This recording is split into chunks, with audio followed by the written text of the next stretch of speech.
जे पनि दिउँसै स्क्याम गरिदिने, दिउँसै ढाँड्दिने, दिउँसै ठगिदिने अनि आन्तरिक लोकतन्त्रको कुनै पनि कुरा ठिक ढंगले नगर्ने पार्टीले सरकारमा गयो भने सबै कुरा पारदर्शी रूपले गर्छ, जवाफदेही हुन्छ भनेर कसरी पत्याउने? त्यो हस्ताक्षरको अभियानमा हामी पैसा उठाइरहेछ। हामी नागरिकलाई सुसूचित गर्न गएको कि त्यहाँ पनि हामी पैसा उठाउन गएको हो। म स्वयं पनि प्रतिशोधको त्यो आन्दोलनमा केही समय लागे, तर मैले प्रतिशोधको व्याख्या के गरेको थिएँ भने यदि रवि लामिछानेज्यूलाई हिरासतमा राख्ने हो भने त्यस्तै मुद्दा परेका अरूलाई पनि थुन्नुपर्छ। दोषी सबै हो नि त, एउटालाई मात्र थुन्दा चाहिँ प्रतिशोध हुन्छ है, सबैलाई थुन्नु भनेको हो। दोषी नै होइन भन्न मैले कहिले पनि भने होइन। तर त्यो हस्ताक्षरको अभियानमा हामीले पैसा उठाइरहेछ। हामी नागरिकलाई सुसूचित गर्न गएको कि त्यहाँ पनि हामी पैसा उठाउन गएको हो। 48-50 लाख रुपियाँ उठेको कुरा केन्द्रीय समितिको विस्तारित बैठकमा सौराहमा उठेको थियो। त्यो कसको पैसा हो? त्यो पार्टीको पैसा हो कि व्यक्तिको पैसा हो? अहिलेसम्म थाहा छैन। कार्यविधि बनाइयो। प्रवास विभागका प्रमुख र पार्टीका उपसभापति डीपी अर्यालज्यूले न्यूनतम 10% प्रवासका साथीहरूलाई नेपाल भित्राउनु पर्छ भनेर समानुपातिकको बन्द सूचीमा न्यूनतम 10% सुनिश्चित गरिनेछ भनेर लेखेको छ। आज शून्य, एकजना पनि छैनन्। कति साथीहरूले त्यो 10% भित्र पर्ने आशमा प्रवासबाट 50-50 हजार रुपियाँको उम्मेदवारी पठाए। फी खोइ जवाफदेहिता, खोइ आर्थिक पारदर्शिता। म विपिनजी त्यसको संयोजक हुनुहुन्थ्यो, आफै उम्मेदवार हुने भएपछि उहाँ हट्नुभयो। विराज भक्तज्यू त्यसको नेतृत्व लिन आउनुभयो अन्तरिम कालमा। त्यसको दस्तावेजीकरण गर्ने जिम्मा मसँग थियो। म त्यो ब्लुप्रिन्टको नम्बर कति कति आएको थियो तपाईहरुलाई म पब्लिक गरिदिन्छु। त्यसपछि 50% भोटिङको र ब्लुप्रिन्टको नम्बर जोड्दा को मान्छे कति नम्बरमा आउँछ तपाईहरुले रिजल्ट निकाल्दिनु होला।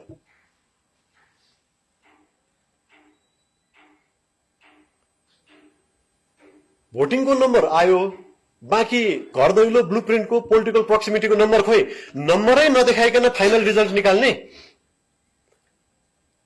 र नबुझ्ने मान्छेहरू वाह गरिरहनु भएको छ। यो कार्यक्रम हेर्नुभएका साथीहरू अब कतिजना रासोपाका साथीहरूले गाली गर्न थाल्नुहुन्छ। गर्नुस् गाली, तपाईहरुलाई विधि थितिको केही मतलबै छैन।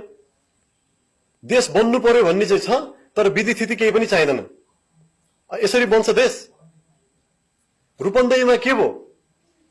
कति मिडियाबाजी गरियो प्राइमेरी चुनावको 7 जनाको। न भोटिङको नम्बर छ, न कुनै विधाको नम्बर छ।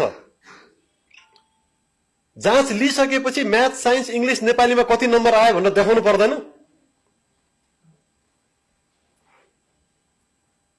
र अब प्रत्यक्षतर्फ त 25,000 भनियो प्राइमेरी प्रक्रियाको, उठाइयो। उठाएको केही दिनपछि त्यो विधि अब हुँदैन, सक्दैनौं। किन सक्दैनौं? समय कम छ। किन पहिल्यै नगरेको? कसले रोक्या थियो? जहिले पनि अन्तिम समयमा काम गर्ने, अनि ढिलो भयो, अब सकिदैन, विशेष परिस्थिति। राजनीतिमा कहिल्यै पनि सामान्य परिस्थिति हुँदैन। राजनीति भनेको जहिले पनि विशेष परिस्थितिकै आकलन गरेर त्यसकै स्ट्र्याटेजीहरू, रणनीतिहरू बनाएर हरेक विशेष परिस्थितिलाई सम्बोधन गर्ने, विधि विधान नीति बनाएर काम गर्ने ठाउँ हो। यहाँ विशेष परिस्थितिको हवाला दिएर संगठनलाई चुप्प लागेर बस्न भनिएको छ, आदेश दिइएको छ। सरी, हामी साथीहरूले सकेनौं। मैले आर्थिक अपारदर्शिता भयो भनेर पार्टीभित्र खबरदारी गरिएको नसुनी, कसैले पनि नसुनिदिएपछि मैले पब्लिक भिडियो बनाए। राष्ट्रिय सम्पूर्ण मिडियाहरूले त्यसलाई न्यूज बनाइदिनु भयो। केन्द्रीय कोषाध्यक्षले हामीले कसैसँग पैसा उठाएको छैन भनिदिनु भयो। कति हल्का रूपले। हामीसँग रसिद छ, पार्टीबाट हाम्रो भुक्तानी प्राप्त भयो भनेर दिएको रसिद छ। जे पनि दिउँसै स्क्याम गरिदिने, दिउँसै ढाँड्दिने, दिउँसै ठगिदिने अनि आन्तरिक लोकतन्त्रको कुनै पनि कुरा ठिक ढंगले नगर्ने पार्टीले सरकारमा गयो भने सबै कुरा पारदर्शी रूपले गर्छ, जवाफदेही हुन्छ भनेर कसरी पत्याउने? पत्याउनै नसकिने कुरा छ।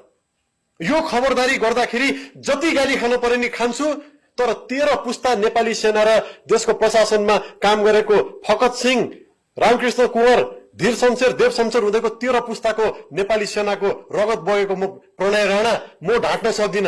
म खबरदारी गर्छु देशको लागि।